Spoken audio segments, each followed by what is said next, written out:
Market Prospects, delivering timely information and education to prairie farmers for over 25 years.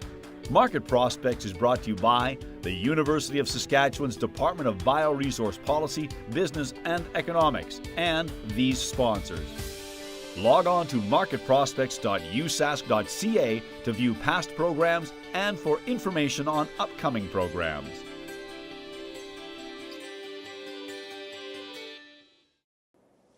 Two brand new commissions are up and running here in Saskatchewan.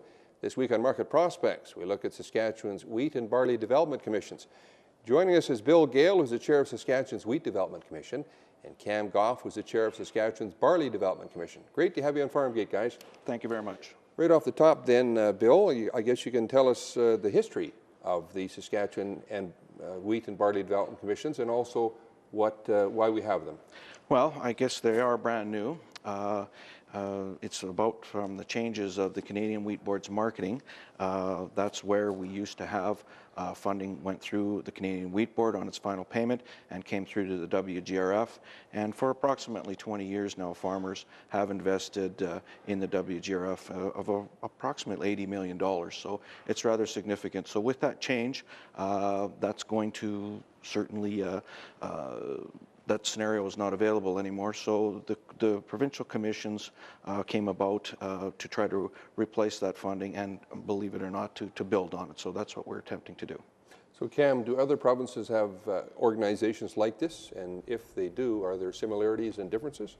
Both, of course, similarities and differences. Alberta has had a barley commission for probably close to 20 years now, whereas their wheat commission, like our commissions, was basically formed when the wheat board was lost, and Manitoba's a little bit behind us.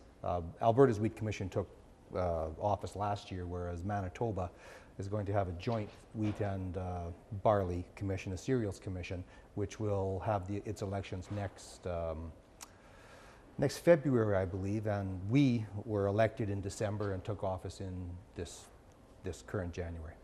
So the next question, we need a response from both of you. Government and producer investment in research, promotion and market development for prairie crops.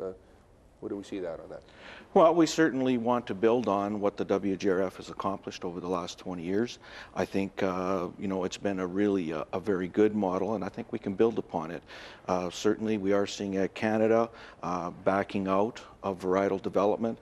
And so rather than hopefully have a vacuum there, we want to be able to build upon what we've done and indeed make sure that farmers do have good varieties moving forward. And Cam? Yeah, I think that certainly the public system that we've had over the past decades has given Canada, I think, varieties which are regarded as the best in their class in the entire world. And we do have to continue to build on that to make sure that we're still seen as having the best varieties in the world. But I guess it's my belief that farmers are going to have to step up and sort of backfill where the public research may be being reduced, because it's either farmers take control and make sure our interests are front and center, or else you leave it to industry, and industry tends to look after themselves first.